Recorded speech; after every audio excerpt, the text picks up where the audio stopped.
Fala, minha galera, vocês estão bom? Sejam muito bem-vindos a mais vídeos no nosso canal. Seguinte, assunto sério, hein? A CBF acabou de liberar o exame do Neymar, tá? Então, cara, agora a gente precisa saber, né, se ela vai divulgar, quando ela vai divulgar e como ela vai divulgar. Então, assim, a notícia que todo torcedor brasileiro estava esperando que chegou, tá na mão da CBF. A CBF literalmente recebeu os exames do Neymar, mas a pergunta que não quer calar é, cara, o que esses documentos estão dizendo sobre o futuro do nosso camisa 10 na seleção? A gente vai conseguir ter o Neymar num alto nível na seleção? Será que sim? Será que não? Né? Nós teremos o Neymar, porque assim, se você pegar o Neymar de 2022 também não tava lá 100% não, e o cara fez o que fez, né? Então, cara, muita gente está especulando, mas hoje a gente vai analisar o que realmente está em jogo e o que esse exame significa na prática para o planejamento da comissão técnica, porque a gente sabe que, cara, o Brasil sem o Neymar ainda não se achou, né?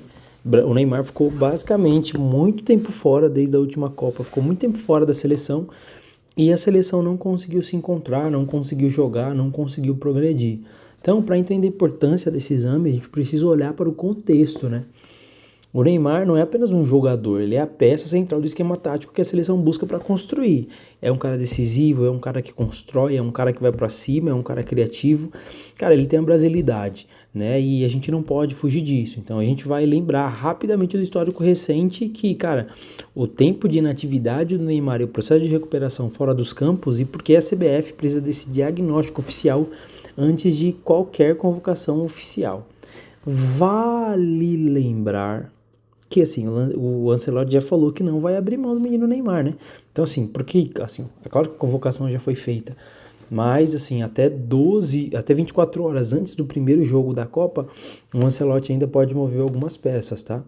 Então a gente precisa colocar alguns cenários do departamento médico da CBF está avaliando nesse momento. Cenário A, que é o otimista, né? Então assim, o exame mostra uma consolidação total. Nesse caso, o Neymar pode ser integrado progressivamente ali até no período, né, das eliminatórias, que eu acredito que não vai acontecer, mas talvez possa ser que o nosso garoto Neymar esteja aí cada vez mais próximo de jogar. Agora, vai saber se ele será poupado aqui na fase de grupo ou não. A gente pode ir por cenário mais conservador, né?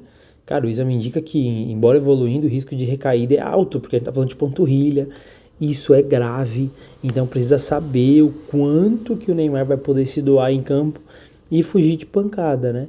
Então, cara, provavelmente optará por não mantê-lo, acredito eu, na fase de grupos, tá? Talvez ele vai entrar ali bem no finalzinho, os últimos 10 minutos, talvez, se entrar. E, cara, não podemos esquecer que é o seguinte, o Santos falou que tava tudo ok, chegou na seleção, não tava ok, né? Então, cara, o resultado é calma, literalmente calma, né? Porque assim, se o Neymar só for entrar no final, quem vai assumir o protagonismo? Precisa de alguém para bater no peito e a gente não tem ainda. Talvez seria o Endrick, que o Endrick vem brilhando numa estrela absurda. A gente precisa falar do Endrick, que não é possível. O cara entra, o cara faz gol. Se ele não faz gol, ele tem assistência. Ele, em pouco tempo na seleção, fez mais que o Vini Júnior desde que botou o pé pela primeira vez na seleção. Né? Então, cara, a gente precisa entender que a seleção não pode parar, a gente precisa de gente com fome, com vontade de jogar, a gente precisa de gente que cria, gente que arma, gente que finaliza. O Brasil erra muito e peca muito nas finalizações, né? Então, cara, os exames já foram entregues, a bola tá com a comissão ali médica para entender como é que, cara, foi, como é que está, como é que o nosso menino Ney, como que tá a recuperação dele. E aí a grande questão agora é com você, cara. O que você acha? O Neymar ele ainda é fundamental para a seleção? Você acha que o Neymar ainda tem que estar, ele tem que jogar, né, na fase de grupos ou não? É melhor poupar e jogar ele depois da fase de grupos? Porque assim, o fato é, o Neymar é extremamente importante para o Brasil. A gente não pode esconder isso, a gente não pode fazer vista grossa, a gente não pode fingir que o Neymar não é importante, né? Então deixa aqui nos comentários, vamos bater um papo, a gente vai falando junto, então já deixa o like, comenta, compartilha, a gente vai falar bastante de Copa aqui, aproveitar, né, falar um pouquinho de futebol também, que eu acho que vocês gostam de futebol, é Copa, quem não gosta de futebol vai passar a gostar, e é nóis, tamo junto, valeu, falou, e eu fui, que a graça de Jesus continue alcançando vocês, valeu.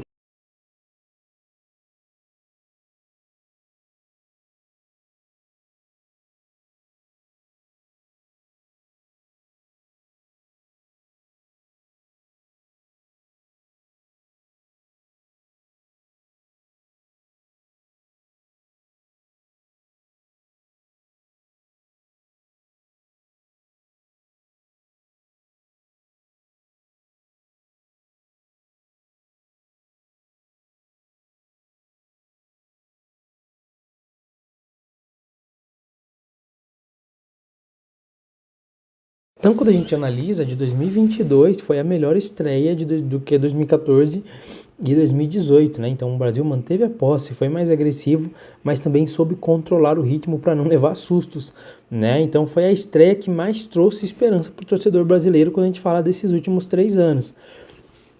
E aí, analisando esses 3 jogos, a gente vê um padrão claríssimo, né? O primeiro gol é tudo. Quem faz o primeiro gol tá confortável, tira o peso das costas. Em 2014, o gol contra desestabilizou mentalmente totalmente o time. Já em 2022, o domínio sem o gol nos trouxe uma ansiedade que quase custou caro. E, cara, segunda, a estratégia contra a retranca. Né? Nas 3 Copas, o Brasil sofreu com times que se fecham. A criatividade de quem joga no meio do campo é o segredo, literalmente, do sucesso.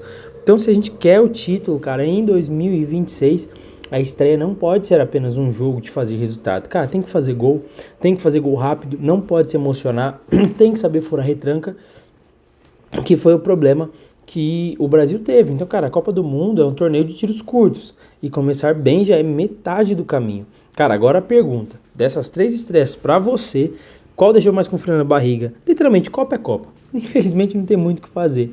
Mas, cara, você acha que a seleção de 2022 tinha o melhor futebol das 3? Ou em 2018, apesar do empate, era um time muito mais organizado? Comenta aqui embaixo, quero saber de você, quero saber sua opinião. E quero saber, cara, se você quer acompanhar aqui a nossa cobertura, obviamente, com um excelente motovlog igual a gente faz, acompanhando as informações dos jogos da Copa. Já deixa o like, comenta, se inscreva. É nóis, estamos juntos. E, obviamente, valeu, falou e eu fui!